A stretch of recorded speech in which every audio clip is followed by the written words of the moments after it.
자, 한 주 동안 잘들 지내셨습니까?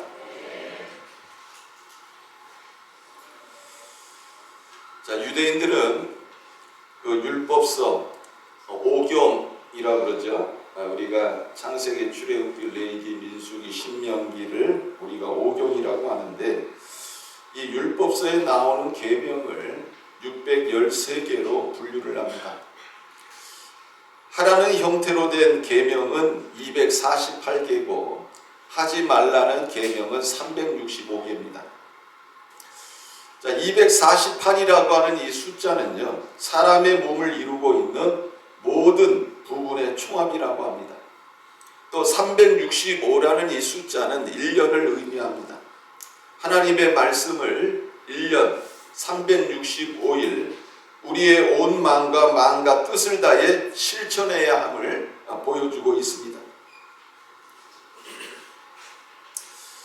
그 613개의 계명을 줄인 것이 십계명이고, 그 십계명을 예수님께서 내가 너희에게 새 계명을 주신다고 말씀하시면서 두 계명으로 줄였는데, 첫째가 하나님 사랑이고 두 번째가 이웃 사랑입니다.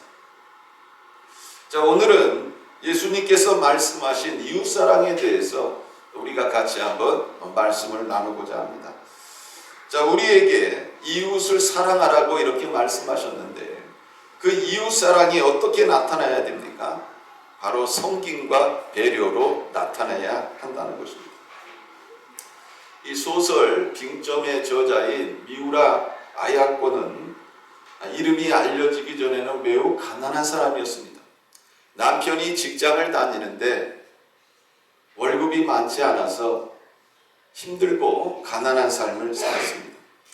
그래서 미우라 아야코가 조그만 잡화점을 열어서 가사에 보태기 시작했습니다. 그녀는 독실한 기독교인이었습니다. 그래서 성경의 가르침대로 항상 친절하고 또 정직하게 물건을 팔아서 손님들이 점차적으로 많아지기 시작했습니다. 급기야는 하루 종일 가게에 매달려야 될 정도로 손님이 많아지고 장사가 잘 되었습니다. 근데 어느 날 밤 늦게까지 일하고 있는 그녀에게 퇴근한 남편이 이런 말을 하는 것입니다. 우리 가게에 손님들이 다 몰려와서 동네 다른 가게들은 문을 닫게 되었다고 하는구야. 자, 건너편 가게는 아예 문을 닫아야 될 것 같다고 말하던데, 이런 말을 합니다. 이 말을 들은 미우라 아야코는요, 이웃 가게들을 위해서 자신의 가게에서 팔던 이러한 상품들을 줄여나가기 시작합니다.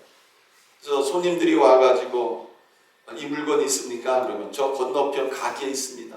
그러면서 건너편 가게로 보내고 다른 가게로 보냈습니다. 자, 하나님을 사랑하고 내 이웃을 내 몸같이 사랑하는 이 말씀을 지킨 것입니다.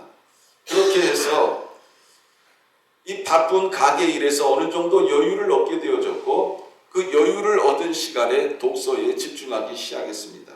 그래서 42살에 불후의 명작인 빙점을 씀으로써 평범한 주부에서 일본을 대표하는 베스트셀러 작가가 되어졌습니다. 그리고 그녀는 매우 감동적인 유언을 남겼습니다. 사람이 생을 마감한 후에 남는 것은 쌓은 공적이 아니라 함께 나누었던 것입니다. 라는 이런 말을 했습니다. 성도의 삶은 타인보다 자신의 행복을 먼저 챙기는 삶이 아니라 미우라 아야코가 작은 것이라도 나누면 우리 하나님께서 더욱 놀라운 것으로 축복해 주신다고 한 것처럼 우리들도 그런 삶을 살아야 하는 것입니다. 이 오병이어의 기적이 어떻게 일어났습니까? 어린아이가 점심으로 싸온 이 도시락, 그 안에는요, 2마리의 물고기, 그 다음에 5개의 이러한 떡이 있었습니다. 그것을 예수님에게 드렸을 때 그 오병이어의 그 기적을 통해서 5천 명이 먹고도 남는 이러한 놀라운 기적이 일어나게 되어진 것입니다. 한 사람의 작은 섬김과 배려를 통해서 하나님께서 놀라운 일을 행하신 것입니다. 오늘날도 마찬가지입니다. 우리의 작은 나눔과 배려가 작게는 한 영혼을 살리고 나아가서 넓게는 한 나라를 살리는 이런 하나님의 능력이 나타나게 되는 것입니다. 저는 여러분들이 올 2025년도에는 섬김과 배려의 삶을 통해서 살아계신 하나님의 축복을 경험할 수 있는 그런 모든 성도님들이 되시기를 주님의 이름으로 축원합니다. 자, 첫 번째로 선행과 구제는 많이 할수록 좋다는 것입니다. 자, 오늘 읽은 36절 말씀에 보면 한 여인이 나오는데 욥바의 다비다라 하는 여제자입니다. 그 이름을 번역하면 도르가라 이렇게 말씀하고 있습니다. 자, 다비다는 아람어고 도르가는 헬라어입니다. 자, 이 이름의 뜻은 아름다운 노루 또는 영양, 우리가 말하는 가젤이라는 이러한 뜻을 의미하고 있습니다. 부모들이 딸아이를 낳았을 때 이 딸아이가 정말 아름답게 잘 자랄 수 있도록 마음을 담아서 이름을 지어준 것입니다. 자, 이 여인의 삶은 어떤 삶이었습니까? 성경을 보니까 선행과 구제하는 일이 심히 많았더니 이렇게 말씀하고 있습니다. 자, 내 이웃을 내 몸같이 사랑하라는 이 말씀에 순종함으로 다비다는 많은 선행과 구제하는 삶을 살았습니다. 자신의 이름에 합당한 삶을 산 것입니다. 자, 오늘날 성도들을 뭐라고 그럽니까? 크리스찬이라고 그럽니다. 이 크리스찬이라는 뜻은 무슨 뜻을 가지고 있느냐? 예수를 따르는 사람들이라는 거예요.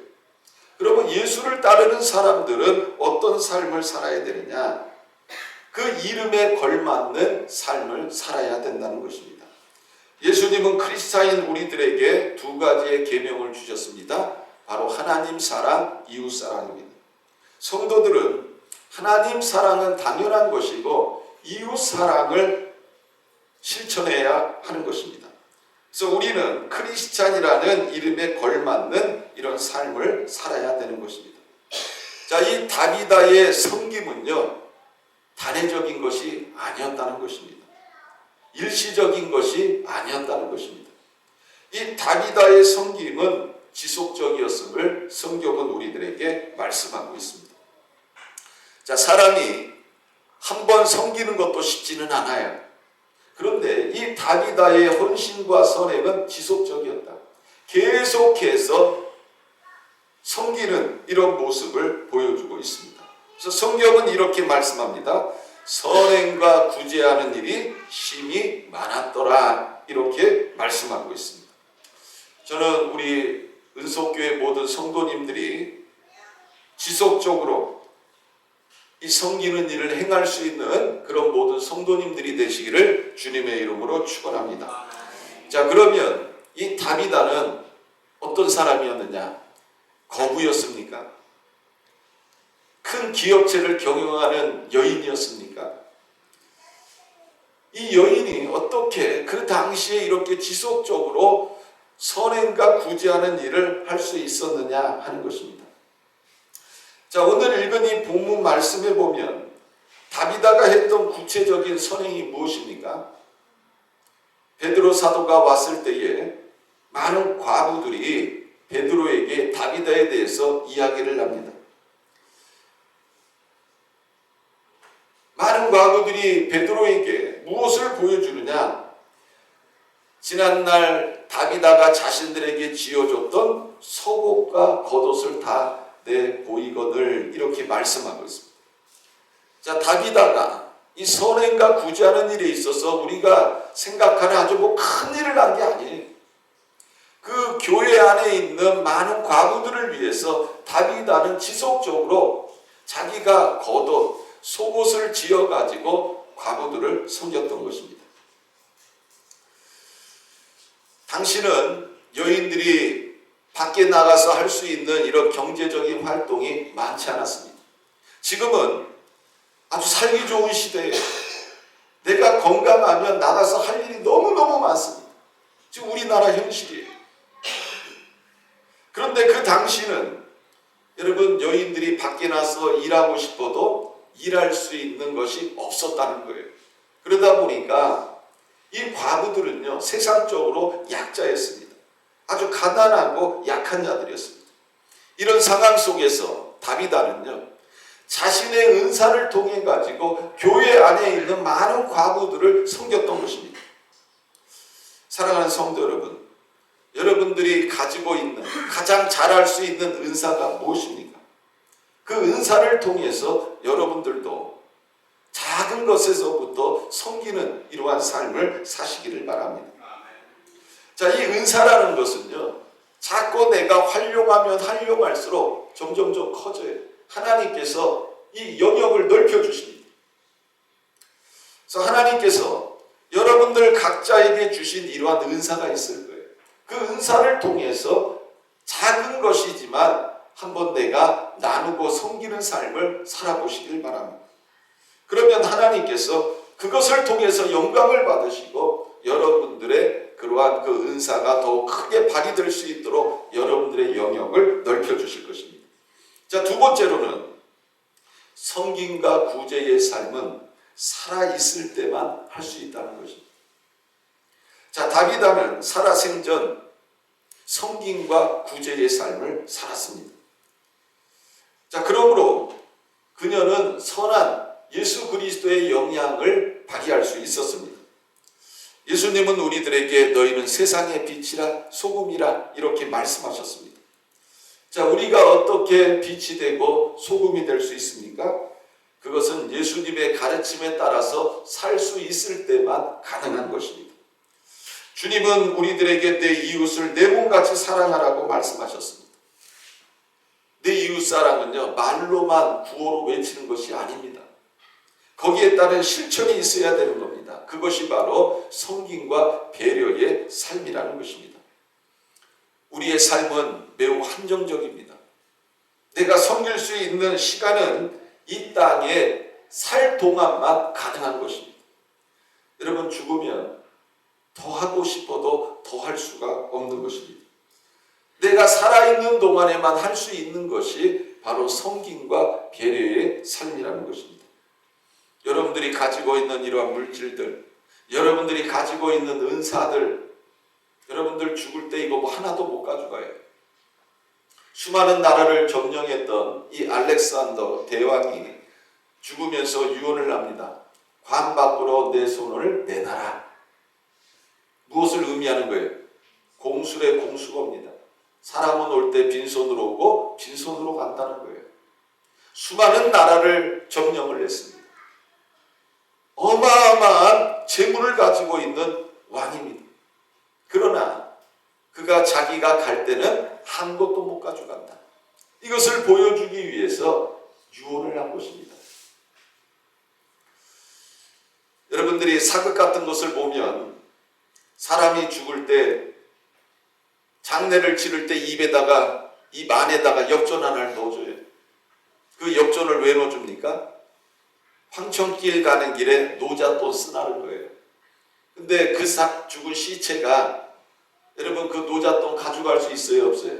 못 가져가는 거예요. 여러분, 섬기는 일도 마찬가지입니다. 섬기는 일이요, 살아있을 때만 가능한 것입니다. 다비다도 살아생전 선행과 구제하는 일이 심히 많았지만 그녀가 죽은 후에는요, 더 이상 할 수 없었다는 것입니다. 그러나 그녀가 살아생전 했던 이 선행과 구제는요, 그녀가 죽었을 때 수많은 사람들에게 감동을 줬고 수많은 사람들이 애통하게 했습니다. 많은 과부들이 다비다를 슬픔과 존경을 담아서 추모를 했고 심지어는 그녀의 죽음을 안타깝게 여겨서 요바에 있는 베드로를 모셔오게 되어진 것입니다. 자, 베드로를 모셔왔습니다. 왜 모셔왔습니까?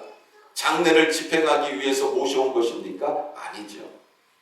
물론 그런 의도도 있을 수 있을 것입니다. 그러나 죽은 다비다를 살리기 위해서 베드로를 데려온 것입니다. 유대인들은 죽으면 24시간 안에 장례를 치릅니다. 그런데 이 다비다가 죽었을 때에 24시간 안에 장례를 치르지 않고 베드로를 부른 것도 사도 베드로에게 죽은 다비다를 위해서 기도해서 살려달라는 것이죠. 사랑하는 성도 여러분, 수많은 사람들이 세상에 태어나서 살아가면서 업적을 남기려고 엄청나게 노력을 합니다. 자신의 이름 석자를 남기기 위해서 엄청나게 애를 쓰는 거죠. 수많은 공을 들여서 탑을 쌓습니다.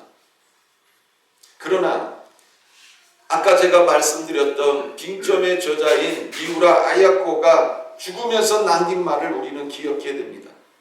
사람이 생을 마감한 후에 남는 것은 쌓은 공적이 아니라 함께 나누었던 것입니다. 왜 다비다가 죽었을 때에 성도들이 그렇게 애통합니까? 왜 그녀를 그리워합니까?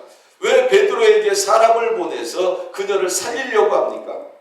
그것은 다비다가 나누는 삶을 살았기 때문에 그런 것입니다. 사랑하는 성도 여러분, 혹시 받는 것에 익숙해 있지는 않습니까? 교회를 다녀도 물 한 모금 안 묻히고 교회를 다니는 분들이 계십니까? 또 섬기는 자리에, 헌신하는 자리에 빠지는 것이 당연하다고 여기시는 분들이 있습니까? 성경은 받는 것보다 주는 것이 복이 있다, 이렇게 말씀하고 있습니다. 헌신하고 섬기는 것, 내가 살아있을 때에 가능한 것입니다.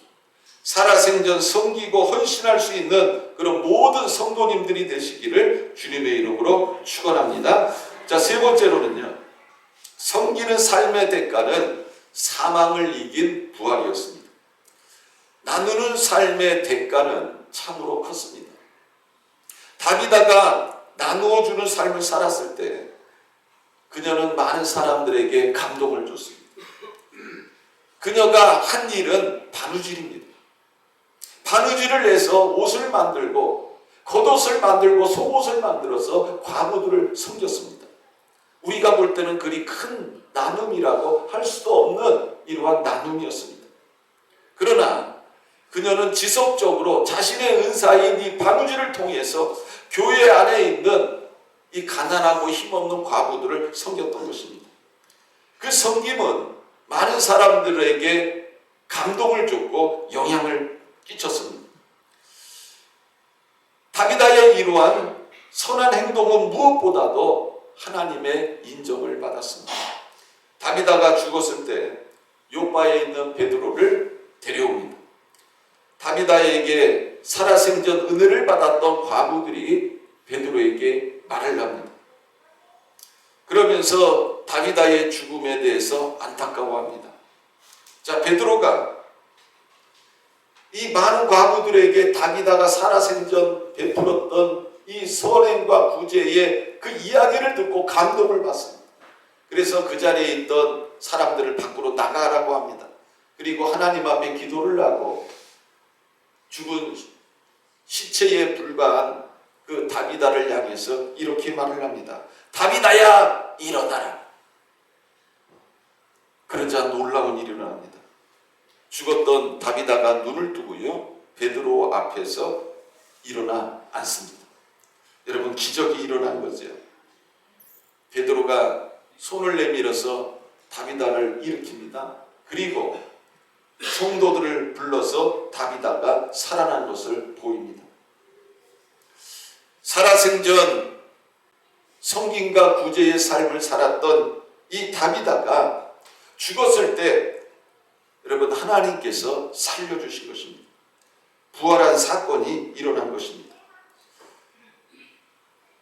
살아생전에 섬기는 삶을 살았던 다비다에게 하나님께서 큰 은혜를 베푸신 것입니다. 여러분, 오늘날 우리들이 섬기는 삶, 베푸는 삶을 산다고 해서 내가 죽었는데 다시 누가 나를 살릴 것이다, 이런 말씀을 전하는 게 아니에요. 우리가 이렇게 선행과 구제의 삶을 살게 되면 여러분 하나님께서 우리들에게 큰 은혜와 복을 주신다는 것입니다. 자, 네 번째로는 다비다는 살아 생전에도 하나님의 영광을 나타냈지만 그녀는 죽어서도 하나님의 영광을 나타내는 여인이 되었습니다. 자, 성도들과 과부들이 살아난 다비다의 모습을 보고 놀랍니다. 그리고 하나님께 영광을 돌립니다. 자, 그러면서 어떤 일이 일어나느냐? 자, 43절 말씀. 자, 우리 42절. 자, 우리 같이 한번 읽어볼까요? 시작. 온 요파 사람이 알고 많은 사람이 주를 믿더라. 자, 죽었던 다비다가 살아남을 통해 가지고 이 소식이 퍼져나가기 시작하고 요파에 있는 수많은 사람들이 예수를 믿는 이런 일이 일어나게 되어집니다. 여러분, 하나님 앞에서 누가 복된 사람이에요? 많은 사람을 예수께 돌아오게 한 사람이 복 있는 사람입니다. 그래서 성경은 뭐라고 말씀하고 있어요? 그런 사람을 하늘의 별과 같이 빛나게 하시겠다. 그래서 여러분, 예수를 믿게 하는 사람, 불신자들을 예수 앞으로 돌아오게 한 사람을 하늘의 별처럼 빛나게 하시겠다. 성경은 이렇게 말씀하고 있습니다. 이 다비다는 요파의 수많은 사람들을 전도했으니 참으로 복받은 여인이 되어진 것입니다. 그러나 우리가 알아야 될 사실이 있습니다. 그게 뭐냐? 사람이 죽었다가 살아났다고 해서 그것을 들은 사람들이 살아난 사람으로 인하여 주를 믿을까요? 누가 죽었습니다. 그런데 그 사람이 다시 살아났어요. 근데 세상 사람들이 그 죽었다가 살아난 사람을 보면 예수를 믿을까요? 그렇지 않다는 거예요. 누가복음 16장 31절에 보면 비록 죽은 자 가운데서 살아나는 자가 있을지라도 권함을 받지 아니하리라 하나님께서 말씀하십니다. 자, 부자와 나사로의 비유를 보면 죽어서 이 거지인 나사로는 천국에 가고요. 부자인 사람은 죽어서 지옥에 갔습니다. 어느 날 지옥에 있던 이 부자가 눈을 들어보니까 이 나사로가 아브라함의 품에 안겨있는 모습을 보게 돼요. 이 아브라함이 상징하는 건 하나님입니다. 그러더니 이 부자가 하나님께 이렇게 말을 합니다. 나사로를 내 아버지의 집에 보내소서. 내 형제 5이 있으니 그들 중에 증언하게 하려 그들로 이 고통받는 곳에 오지 않게 해주소서. 하나님이 말씀하십니다. 그들에게는 모세와 선지자들이 있으니 그들에게 들을지니라. 그렇지 않습니다. 아버지 아브라함이요, 만일 죽은 자에게서 그들에게 가는 자가 있으면 회개할 것입니다. 하나님이 말씀하십니다. 모세와 선지자들에게 듣지 아니하면 비록 죽은 자 가운데서 살아난 자가 있을지라도 권함을 받지 아니하리라 하였다 하시니, 다비다가 죽었다가 살아났기 때문에 요파에 있는 사람들이요 예수를 믿은 것이 아니라는 것입니다. 도르가가 살아생전에 선행과 구제가 심히 많았기 때문에 그녀가 죽었다가 살아났을 때 그녀로 인하여 많은 사람들이 주님을 믿게 되는 이런 역사가 일어나게 되어진 것입니다. 이제 결론을 말씀드립니다. 주는 것이 받는 것보다 복이 있다. 성경은 우리들에게 말씀하고 있습니다. 자, 나누는 삶을 살았던 다비다는요, 그녀의 선행과 구제의 삶을 통해서 죽었다가 살아나는 이런 부활의 기쁨을 경험했습니다. 그리고 수많은 사람들을 예수께로 인도하는 여인이 되어졌습니다. 사랑하는 성도 여러분, 2025년도에는 우리 사랑하는 모든 성도님들도 다비다처럼 이런 섬기는 삶을 살 수 있는 그런 모든 성도님들이 되시기를 주님의 이름으로 축원합니다.